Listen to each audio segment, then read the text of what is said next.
Acerquémonos confiadamente al trono de su gracia. Alimentemos nuestro espíritu y crezcamos juntos en la palabra de nuestro Señor Jesús. Bienvenido a la reflexión de hoy. Bueno, hermanos, una vez más, gracias por permitirnos estar otra vez en sus hogares o donde quiera que ustedes estén o se dirijan, compartiendo precisamente la palabra de Dios y estos estudios. Queremos felicitar antes de comenzar a dar el estudio a nuestra congregación, a la Iglesia Quemuel, por estar en su aniversario 23, celebrándolo en estas fechas.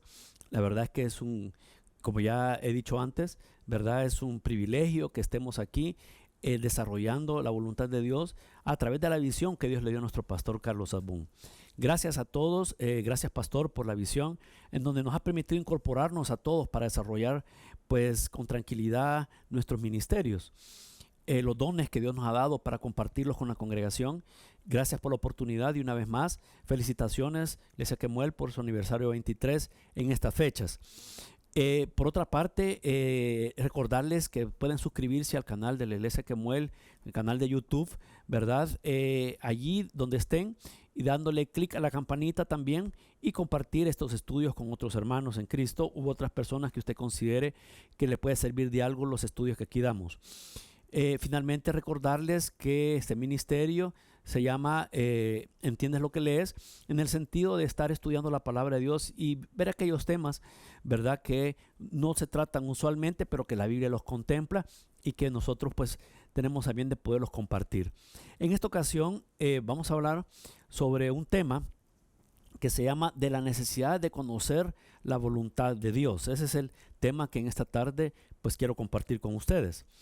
Quiero decir que alguien una vez me preguntó, ¿verdad? ¿Cómo conocer la voluntad de Dios? Y solo hay una respuesta posible, la primera respuesta posible a esa pregunta, que incluso yo me hice en más de alguna ocasión. Y es que para saber cuál es la voluntad de Dios, pues sencillamente es leer su palabra. En la Biblia está cuál es la voluntad de Dios. Ese es, ¿verdad? Esa es la base para conocer y que nos lleva a cualquier situación que estemos viviendo para entender cuál debe ser la voluntad de Dios. Repito, tenemos que leer la palabra de Dios y es allí donde se encuentra precisamente redactada, clara y específicamente la voluntad de Dios.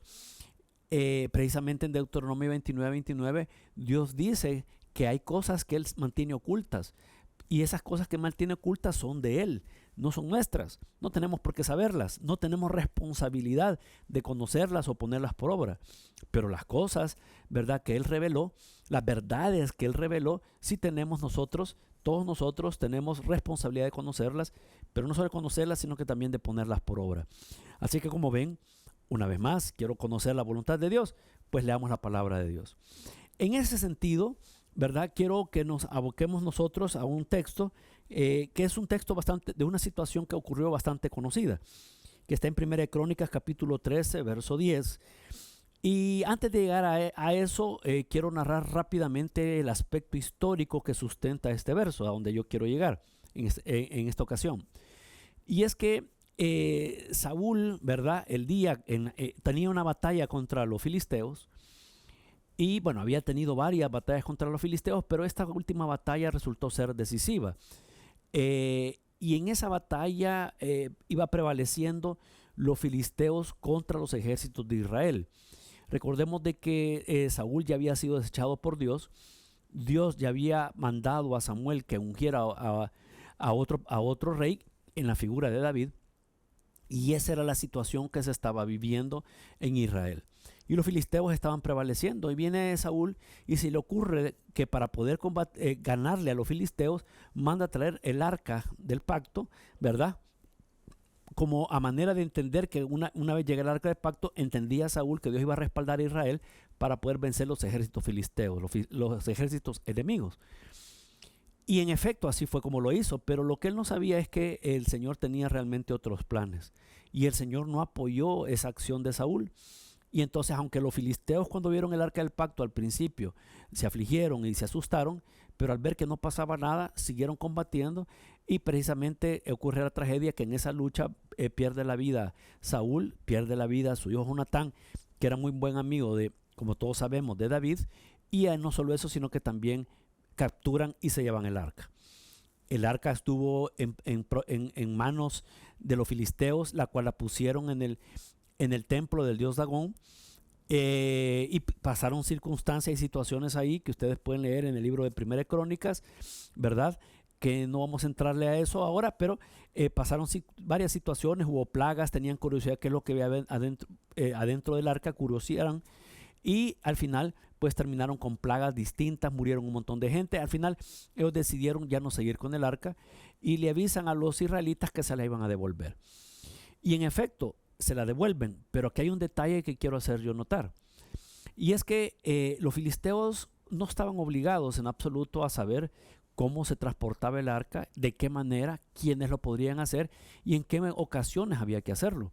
Y aunque todo eso ya estaba escrito, ¿verdad? Los filisteos lo ignoraban. No tenía por qué saberlo. Y lo único que se les ocurrió a ellos era que iban a transportar el arca, ¿verdad? En un carro nuevo, jalado por 2 bueyes. Iban a pagar una especie de impuesto, ¿verdad? O de rescate por el arca. Y así la dejaron ir. Y dijeron, si los bueyes no se ladean del camino, no se van para otro lado, entenderemos nosotros, y se va recto directamente donde está Israel, entonces entenderemos nosotros que era cuestión de Dios, de que queríamos que nos deshiciéramos del arca. Y si los bueyes se van de cualquier lado, entonces entenderemos pues que estábamos equivocados. Pero al final los bueyes, ¿verdad? Dice la Biblia que comenzaron a caminar, a jalar el arca, ¿verdad? En forma recta hasta llegar donde estaban los israelitas y David entre ellos para recibir el arca. Debemos de recordar nosotros que el arca pues es un símbolo de la unidad nacional, esa es una de las expresiones máximas del templo de Dios, lo que coronaba el lugar santísimo, ¿verdad? Del tabernáculo hebreo. Y cuando reciben el arca, fíjense bien, viene y en lugar, fíjense bien, ya había venido de personas que no conocían para nada cómo se transportaba. Llegaba el arca ahora a personas que sí entendían cómo había que hacerlo, o deberían de saberlo, cómo deberían de transportar el arca. Y entonces dicen que siguieron con la misma dinámica, como la dinámica que habían sugerido los filisteos. Y entonces en el camino, ¿verdad? El camino no era perfecto, se ladea la carreta, como todos sabemos, es una historia muy mundialmente conocida. Y entonces viene Usa, uno de los que iba acompañando el arca, le pone la mano para que no se cayera, y dice la Biblia que ya no aguantó más. Dios no aguantó más, ¿verdad? Y hirió a Usa en ese momento y murió. Y aquella celebración se convirtió en un duelo, todos se asustaron, se convirtió en duelo. David quedó molesto por lo que había ocurrido porque había muerto ahí Usa, Dios lo había herido y había muerto ahí. Por eso le puso a aquel lugar el nombre de Pérez Usa, el dolor de Usa. Ahora, ¿por qué Dios lo mató? Lo mató precisamente porque toleró de que los filisteos transportaran el arca de esa manera. Pero lo que era inconcebible era que los hebreos, que Dios le había dado la ley a ellos, que Dios le había dado las indicaciones a ellos, había declarado su voluntad de cómo había que transportar el arca, y los hebreos no lo supieran hacer. En realidad eso era el acabose, o sea, no podía ser que el pueblo de Dios, ni siquiera ellos supieran cómo manejar el arca del pacto. Y por esa razón fue que Dios terminó eliminando a Usa. Ahora, aquí quiero yo que una lección para todos.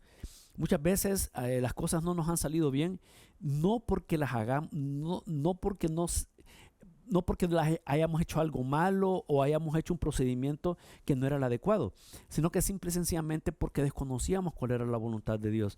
¿Y por qué desconocíamos cuál era la voluntad de Dios? Pues sencillamente porque no leemos su palabra. Y es ahí donde está la palabra, donde está la voluntad de Dios, como dijimos al principio. Muchas de las cosas que nosotros nos han pasado podríamos haberlas evitado si nosotros conociéramos cuál es su voluntad, que fue lo mismo que le pasó al pueblo de Israel, que fue lo mismo la afrenta que sintió David al ver que cayó muerto Usa, ya cuando tenían el arca después de bastante tiempo que había estado fuera en territorio israelita. Nosotros, es nuestra obligación, es nuestra responsabilidad conocer la voluntad de Dios escrita en su palabra. no podemos dejar de leerla, no podemos dejar de escudriñarla. Tenemos que entender hacia dónde va la voluntad de Dios para que no nos pase cosas como las que nos han pasado en nuestra vida o como la que le pasó a Usa en ese momento, por desconocer la voluntad de Dios. Y fíjense cómo son las cosas. Tiempo después, ¿verdad? Porque el arca la guardan en casa de Obed-Edom para que mientras ellos determinaban qué hacían con ella, dice la Biblia, y esto sí me gustaría leerlo, en 1 Crónicas capítulo 15, que después de revisar, fíjense bien, en las escrituras, cómo había que transportar el arca, dice el verso de 1 Crónicas capítulo 15, del verso 1 al verso 2, dice lo siguiente, dice, luego dijo, David dijo, solo los levitas pueden transportar el arca de Dios, pues el Señor los eligió a ellos para este oficio y para que le sirvan para siempre. Después David congregó a todo Israel en Jerusalén para trasladar el arca del Señor al lugar que había dispuesto para ella. Finalmente, David investiga, averigua en la palabra de Dios, ¿verdad?, cómo había que transportar el arca y se da cuenta cuál era la voluntad de Dios, que había que transportarla con levitas, no en un carro nuevo jalada por bueyes, como lo habían propuesto los filisteos, que ignoraban cómo lo hacían, cómo había que transportarla. Y hasta entonces, cuando las cosas salen bien.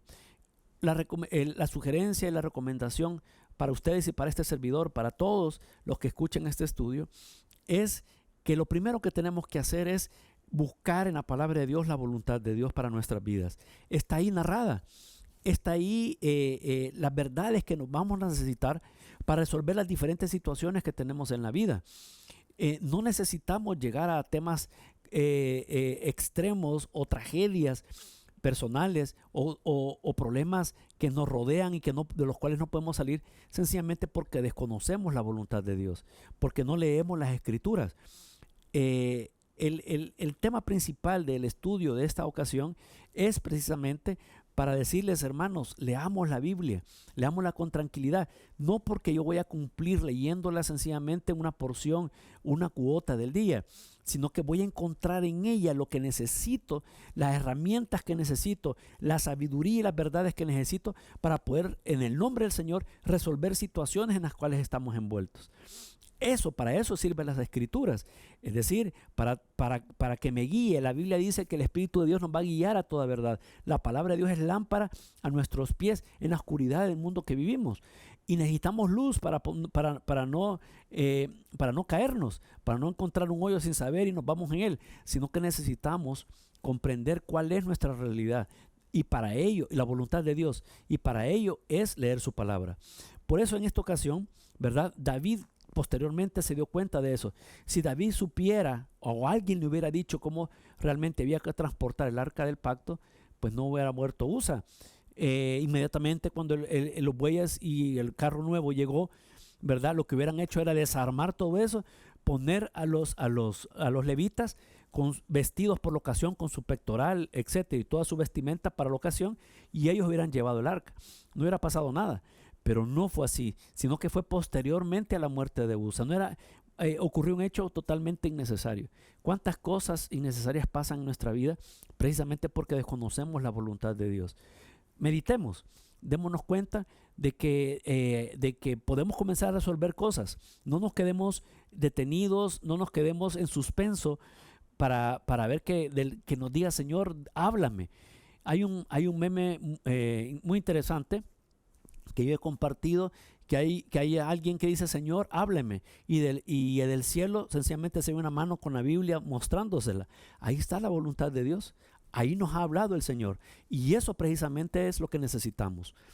No nos vaya a pasar entonces lo que le pasó a Usa, ni lo que sintió David cuando vio que aquella situación se dio, sencillamente porque ignoraba, ¿verdad?, cómo transportar el arca, ignoraba la voluntad de Dios, porque no había leído la palabra de Dios. Así es que en esta ocasión, dejarles a cada uno la iniciativa para que lean su Biblia, para que escudriñan su Biblia y darse cuenta precisamente cuál es la voluntad de Dios, y les aseguro que muchas cosas van a cambiar. Una vez más, antes de retirarnos, gracias por atendernos, ¿verdad? Felicitamos una vez más a la Iglesia Kemuel por su aniversario 23. Y por favor, denle clic a la campanita para unirse al canal de Iglesia Kemuel en YouTube. Dios los bendiga a todos.